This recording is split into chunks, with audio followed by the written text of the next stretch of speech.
Les gens se sont posés mille et une questions sur les travaux qui se réalisent au moyen séminaire Saint-Jean-Apôtre de Kinshasa, là où sont formés les séminaristes ou les jeunes séminaristes en vue de la maîtrise.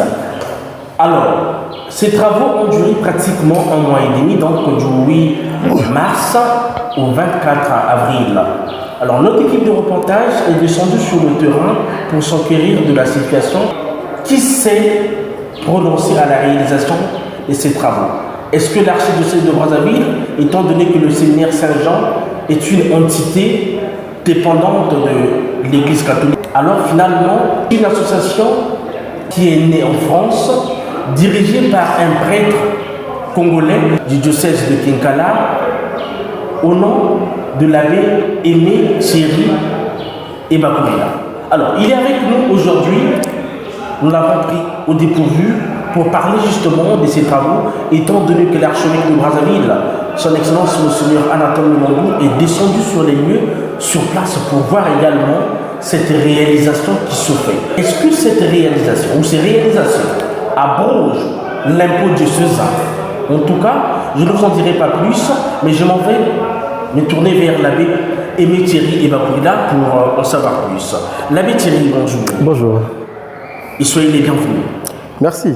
Alors, depuis le 8 mars, vous avez lancé les travaux de réhabilitation, réfection des bâtiments de Saint-Jean-Apôtre du séminaire.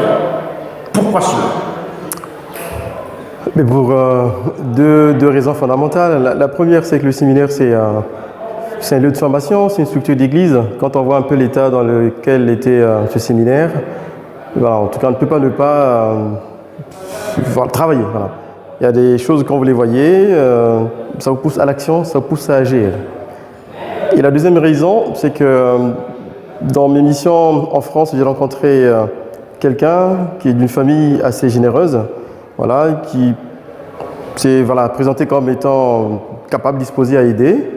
Donc, raison fondamentale, la première, c'est une maison d'église. La deuxième, quand j'ai trouvé des gens qui peuvent aider, pourquoi ne pas rendre possible l'action? Voilà. Donc, je n'ai pas bloqué. J'ai rendu possible cette connexion entre les donateurs et la maison pour que l'Église en soit bénéficiaire. Voilà. Vous avez créé l'association Minduli en France et qui œuvre au Congo-Brazzaville. Vous avez commencé avec Minduli, vous avez réhabilité quelques bâtiments au grand séminaire cardinal Émile Béhéna et aujourd'hui vous êtes à Saint-Jean.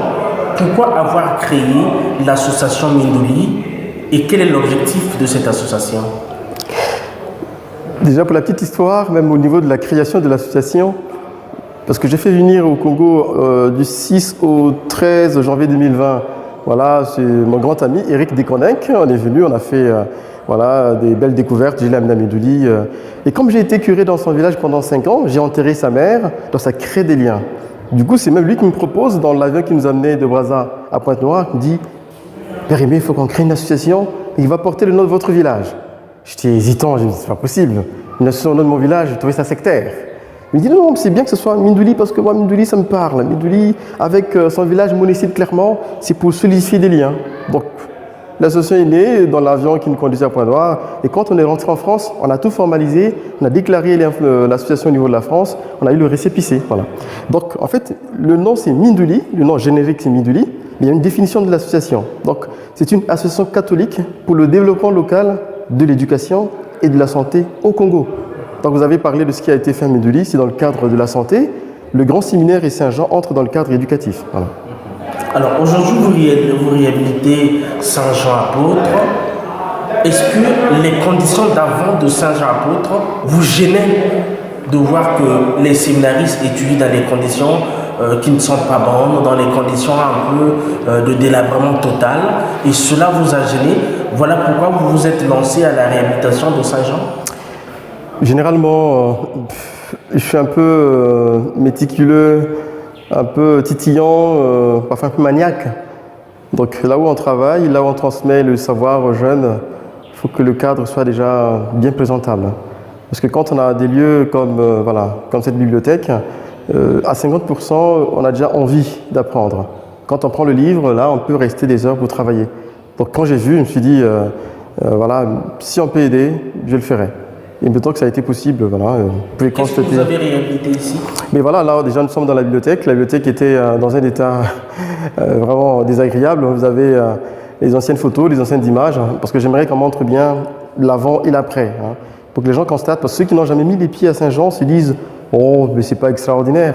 Et pour ceux qui ont travaillé ici, qui ont étudié ici, voir cette bibliothèque dans cet état, l'archevêque était là, il était un peu berlué. Il s'est dit « Waouh, c'est du travail ». Donc il y a cette bibliothèque qui a été totalement rénovée, du carrelage rénové, modernisé, avec les étagères qui sont refaites à neuf, la climatisation, voilà. Il y a donc la salle informatique, voilà, dotée, donc baie vitrée, climatisée, dotée de 10 postes d'ordinateur quand même, avec le matériel informatique, une imprimante multifonction, tout ce qui est relié, la compagnie.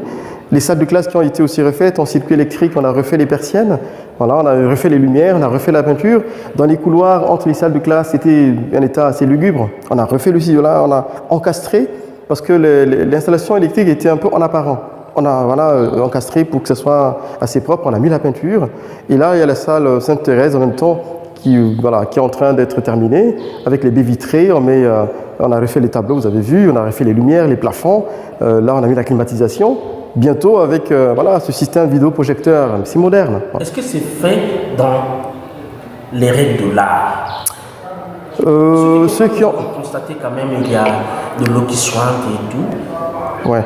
Je ne sais pas si dans le bâtiment, les bâtiments qui ont été refaits, s'il y a de l'eau qui sointe, je ne l'ai pas vraiment remarqué. Mais c'est un architecte qui a fait de grande qualité parce qu'il a été sélectionné sur la base de la qualité de son travail, de son savoir-faire. Après, c'est un travail humain, voilà. Toujours est-il qu'entre les architectes, il y a un truc qui sont plus forts que les autres. Même quand on prendra le meilleur, le plus bas dira qu'il y a une faille quelque part. Voilà. Mais je pense qu'avec les financements qui ont été apportés, l'architecte avec son équipe ont fait ce qu'il fallait. Hein. Je trouve que c'est bien et c'est beau. Le séminaire Saint-Jean a failli être fermé pour cause l'état de délabrement total de ce bâtiment ou encore de cette entité Saint-Jean. Alors l'archevêque de Brazzaville avait lancé un impôt diocésain, question justement de sauver le séminaire Saint-Jean-Apôtre.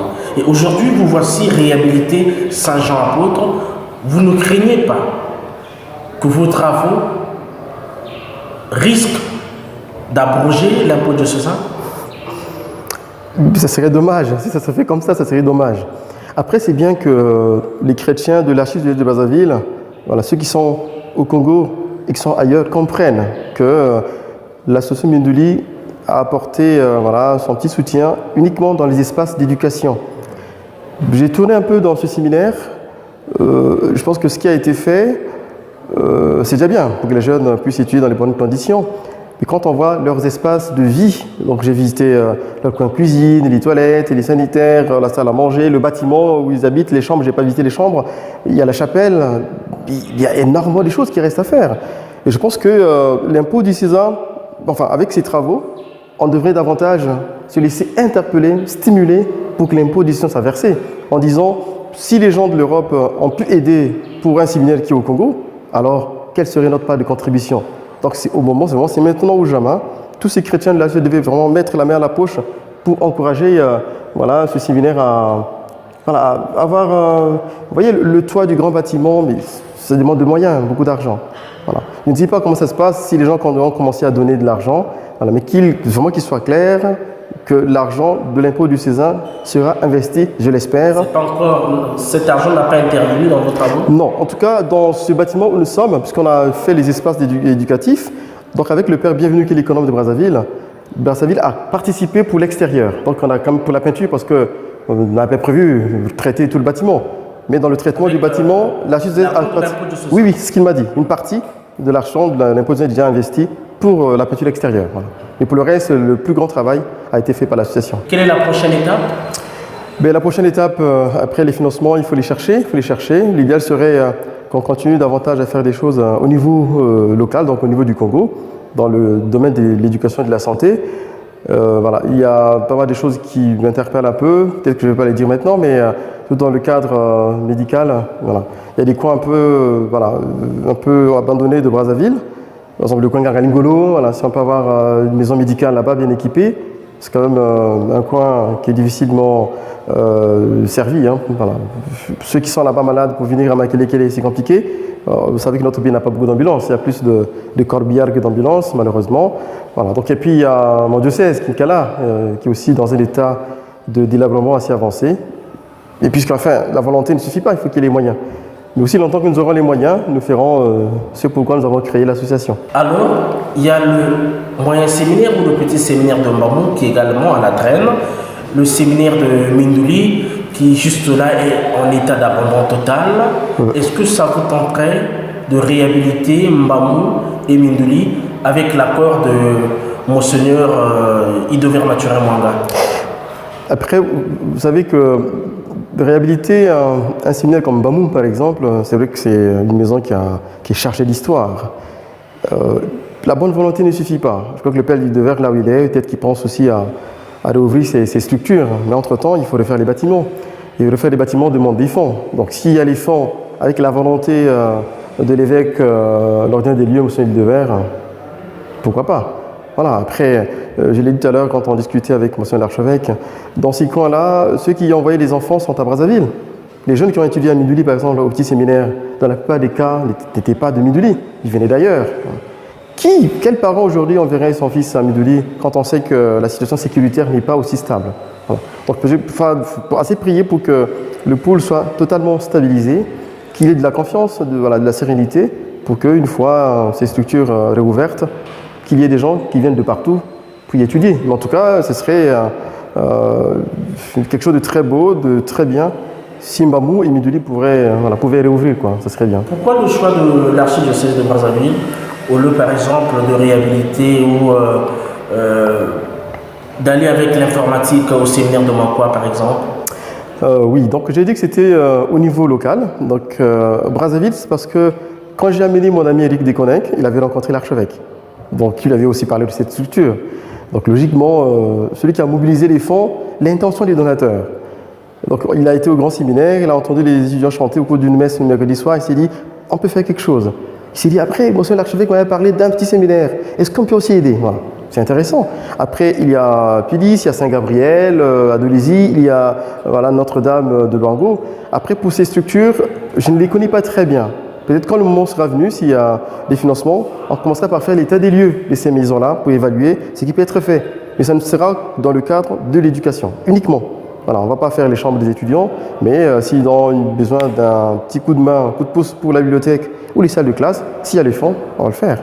Puisque Mindouli s'étend sur vraiment tout le Congo. Hein, c'est pas sectoriel, c'est pas partisan. L'abbé Aimé Thierry, nous avons pris à bâton rompu. Nous aurons certainement le temps de vous recevoir au micro de la télévision catholique en ligne, archidiocèse de Brazzaville. Alors, s'il vous avait été demandé de conclure cet entretien, que diriez-vous? Trois petites choses. La première, merci pour cette occasion que vous me donnez pour parler de l'association Mindouli et parler de M. Eric Desconec et de l'association de Munich avec ses trois enfants, Muriel, Nicolas et Christophe. C'est des gens sympathiques qui ont le cœur à la main. Mais oui, c'est une famille. Eric Desconec, c'est le père avec ses trois enfants. Qui apportent, qui continuent à apporter, je pense qu'ils vont continuer à le faire, quelque chose de bien et de beau au Congo. Donc merci déjà de me donner cette occasion de leur dire vivement merci pour cela, et surtout pour la confiance qu'ils m'accordent. Et la deuxième chose, c'est que je me dis, je suis parti du Congo, je suis originaire de Kinkala, je suis en Europe, j'ai rencontré des gens qui font des choses au Congo, je me dis, on est nombreux les prêtres congolais en Europe. On a aussi des relations, on a rencontré des gens. Si chacun pouvait apporter quelque chose à partir de ces relations, peut-être que l'Église du Congo, davantage, pourrait évoluer, dans le sens du bien. Est-ce que c'est une leçon que vous avez voulu donner aux prêtres Non, c'est... congolais fidèles de nous à l'étranger? Non, je ne donne pas de leçon, mais j'invite les frères. J'invite les frères en disant, quand c'est possible, peut-être que moi j'ai rencontré des gens qui font, peut-être que d'autres n'ont pas rencontré des gens qui peuvent aider. Mais si d'aventure, il arrivait qu'ils rencontrent des gens qui peuvent aider, franchement, on peut faire des choses ensemble. Donc ça, c'est la deuxième chose. Et la troisième chose, en tout cas, j'invite les chrétiens de l'archidiocèse de Brazzaville à donner massivement l'impôt qui a été demandé. Cette maison, j'espère que vous aurez l'occasion dans votre chaîne de balancer quand même ce qui reste à faire. Franchement, j'ai vu, c'est effroyable. Donc voilà les trois petites choses pour conclure et vraiment que le Seigneur soit au contrôle de tout. Merci beaucoup. C'était là l'abbé Aimé Thierry Imakourila, prêtre congolais, originaire du diocèse de Kinkala, fidèle en France, qui est à Brazzaville, au Congo, pour réaliser un certain nombre de projets avec les écoles de formation, en commençant par le grand séminaire cardinal Émile Beïda, et du 8 mars au 24 avril, réalisation des travaux du moyen séminaire Saint-Jean-Apôtre. Merci.